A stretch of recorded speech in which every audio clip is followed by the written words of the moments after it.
Hello, everybody. It's Nico with today's ThoughtLoad. Today I'm going to be talking about permaculture. Now, in the past, I've talked about some of these topics, but I wanted to go into a little bit more in depth because I'm actually in the process of designing a garden myself, designing different aspects of my property, and I wanted to share some basic design principles that can help you understand how to manage your property.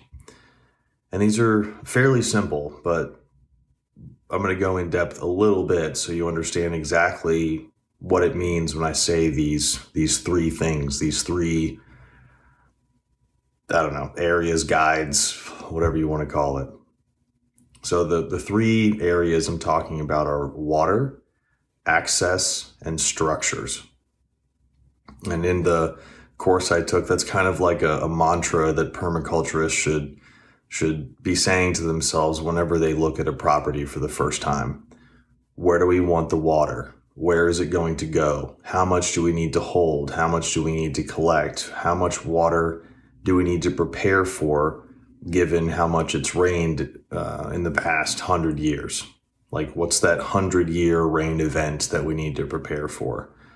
For access, what types of machines do we need to use? Do people need to move along the property? How can we set up those paths of access to make it easy to harvest?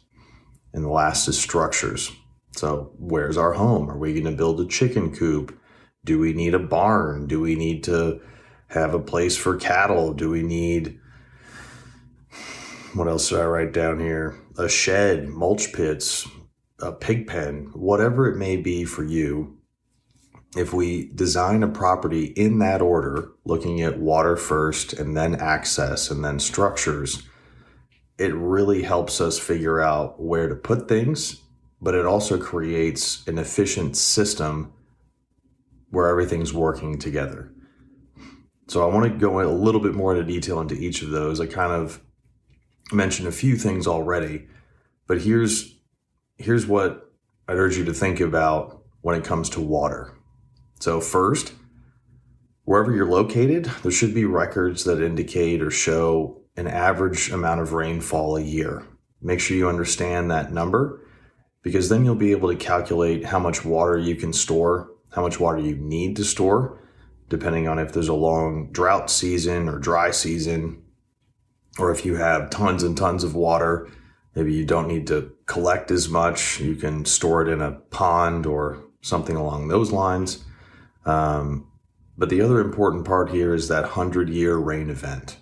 And the reason why is because you want your water systems to be able to withstand that 100-year event.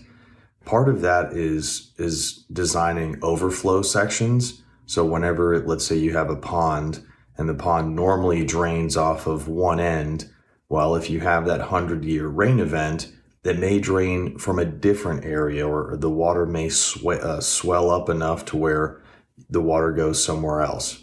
Understanding that as you're designing or when you put in that pond or whatever it may be is critical to making sure that your pond or water structure and water management can actually handle everything that you want it to. The last thing you want to do is to design or build a water collection system only for it to be destroyed by a hurricane or some major rain event that you hadn't anticipated. All of that stuff is in either the internet or local municipality records or things of that nature.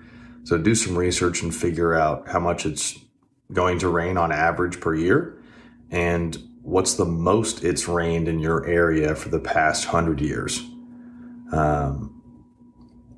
And with those things, again, you can understand how much you need for your garden. When you understand where the water's going to flow, you can start to figure out where to put certain plants or structures or different things like that. But the next step after you figure out water is access.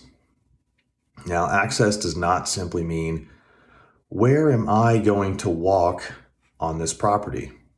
Yes, that is part of access. But access also includes, do you need to get equipment, heavy machinery onto your property? Do you have animals that need to roam and move about the property? How will they do that?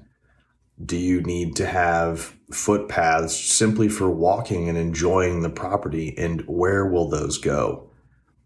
And once you understand where those paths, where those access routes need to be, then you can start to design them because you already know where water is and where paths should or should not go.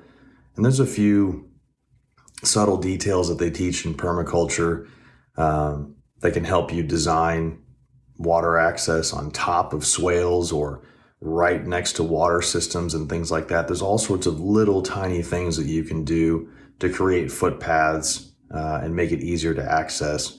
But those are the other things to think about. Do you need to build a pool?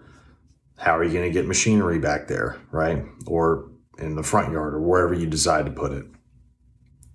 And the other aspect of access, when we're talking about smaller gardens or smaller places to manage, is how can we create footpaths or places where we can walk, where we can reach everything easily without having to like walk around the other side of the garden or jump over certain plants or step into the garden itself. There's always different ways to design footpaths to be able to harvest easily. And what that part of this whole design process does is it cuts down on the time that it takes to do the harvesting, to do other things, right? If you have one footpath where you can harvest everything in a small garden, it's not going to take you as long if you had, as opposed to if you had to only pick from the edges and then maybe work your way into the middle and move plants out of the way to get something. Obviously, one of those is a lot more efficient than the other. So creating those access paths to help make work easier and help things flow easier throughout your property is a critical element of permaculture design. And the last part of this is structures, okay? Now, where would those structures be located? And this could be stuff like your house, chicken coop, shed, like I said, mulch pits, swales, pig pen, stable, barn, beehive, if you have a windmill, things like that. Those are all different structures that are going to play a role in how your property works together. Now, an important question to ask in the design phase when you're thinking about structures is, will any of these structures create noise? And that's, I think, an important part of certain aspects of design that people miss sometimes, is whenever people are putting in a chicken coop, they may think, I want this closer to the house so it's easier to manage and things like that. But roosters are going to wake you up in the morning if it's too close to the house. If it's too close to your neighbors, it may wake them up. And so figuring out the right place for all of your structures is very important. And you also have to consider noise. Now, on top of that, something that structures usually can do is collect rainwater. So if it has a roof, if it has a flat surface, you should be able to collect rainwater off of that structure. So how does that play into where your water already is in the process, or where you're designing it to go? Is there a way that you can move some of that water or pour it into a pond if you already have what you need?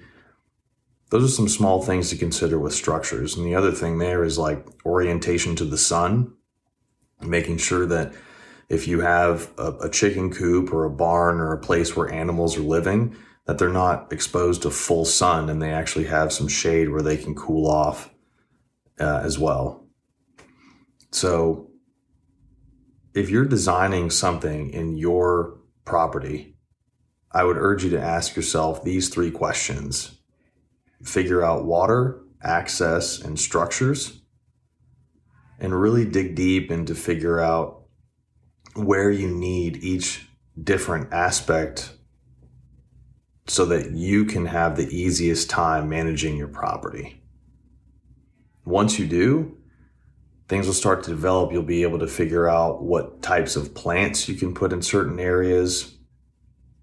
And I would urge you to check out my other permaculture thought loads and recordings so you can learn more about what to think and how to choose certain plants for your property. But with that, hopefully that gives you an idea of what to think about whenever you're designing your own garden or designing your own property. And I want to leave you with a quote from Bill Mollison. He wrote the permaculture designer's manual that I used for the course that I took.